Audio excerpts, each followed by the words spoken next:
Port Stephens has the call. Thank you, Mr Speaker. My question is to the Minister for Energy and Environment. Given you've been rolled by Cabinet on essential energy, wild horses, river red gums and single-use plastic bags, have you now caved in on environmental protections for dams just so the Nationals can distract from a decade of doing nothing? The Minister will please come to the table. I'm just going to ask for quiet so that you can commence your answer. Are you making a ruling, Mr Speaker? How many times have you been told the truth? I will that you should be respected with silence at the beginning of your answer. Oh, well, there'd be a first for everything, Mr Speaker. Yeah. So can I have that silence, please? Minister. Well, can I thank the very good Shadow Minister for her question? Excellent.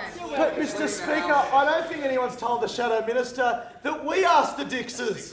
We asked the Dixers, Mr Speaker. And let me just say for the benefit of the Shadow Minister for the Environment, that any dam proposals will go through a thorough assessment process. A thorough environmental and planning assessment process. A thorough process, Mr Speaker. And Mr Speaker, I only wish the same could be said with the ALP's fundraising. I only said the same could be said with the ALP's fundraising, Mr Speaker, because, Mr Speaker, the talk about the Leader of the Opposition, the Leader of the Opposition... 10 seconds on water and you run... Stop the clock. Stop the clock. Member for Lakemba. Now, Mr Speaker, it may be early days, but 129, that is... It's fine. Mr Speaker, the question was about dams, and he's made it about fundraising. Sit down. Sit down. He's in the first minute. Within the first minute, there's also greater scope to make preliminary comments, and he is being relevant. Please I've continue. answered the question. Any new dam proposal will go through a thorough assessment process, and I only wish the ALP's fundraising would do the same.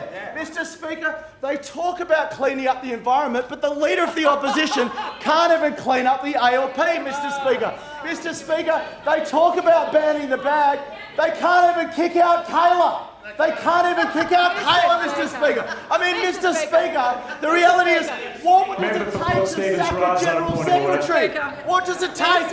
What's the point of order, please? Mr Speaker, it is 129. The Minister has entirely strayed from the question. Thank you. It is about the many times you've been rolled by your own Cabinet. Minister, I've given you a discretion, but please return soon to the topic. Mr Speaker, you know, we are committed to making sure we do a thorough assessment process of any new dam proposals. That's exactly what this government's about, because we're committed to ensuring that our regional and rural communities have access to water when they need it.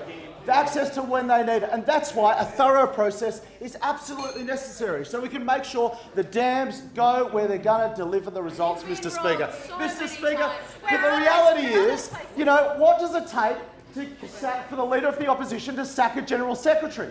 Lying to ICAC? No. Mr Speaker, covering up a crime? Leader of the Opposition, rise and a point of order. Thank you, Mr Speaker. You know, Mr Speaker, it's 129. You have ruled on this and he's flouting your ruling. Thank you. The Minister did come back to the issue, and I'll allow slight digressions, but as long as there's slight, Minister. Continue, please. Mr Speaker, talk about rolling. The Leader of the Opposition rolled Kayla Manane on radio yesterday on Ray Hadley, Mr Speaker. Mr Speaker, we were talking about rolling. Let's talk about rolling. Mr Speaker, the truth of the matter is, no one owes more to the General Secretary than the Leader of the Opposition, Mr Speaker. She owes her career to the Leader of the Opposition. 129, I ask that you sit him down. He is flouting your ruling. There has been a number of times now when he has been directed to answer the question and he is simply not. Thank you. No, he's not. Thank you. Let's talk about essential. Let's talk about the question was I rolled? Well, let's talk about rolling, because the Leader of the Opposition will not roll the General Secretary. Fact. What will it take for the Leader of the Opposition to roll the General Secretary? Apparently, not covering up a crime, not covering up a fraud, not lying to ICAC, Mr Speaker. Those are not sackable offences, apparently. I couldn't speak while he was still speaking and standing up. Sorry, Mr Speaker. That's right. Mr Speaker, it's 129 and he's now continuing to flout your ruling about being relevant. He's not being relevant and he's entirely wanting to distract from the question itself, which relates to the environmental protections that you, as the Environment Minister, are now seeing waived in this process of so-called urgency around dams. Mr. Speaker. Minister, I will ask you to bring the question back more to the question, please. The answer to the question also. I've answered the question. But while we're on the topic of bags, you know, which one do they want to ban? This one, Mr. Speaker. They want to ban the bag, but they don't want to ban the contents of the bag. And that's the reality, Mr. Speaker. Mr. Speaker, you know, It is with some reluctance. I rise on 129.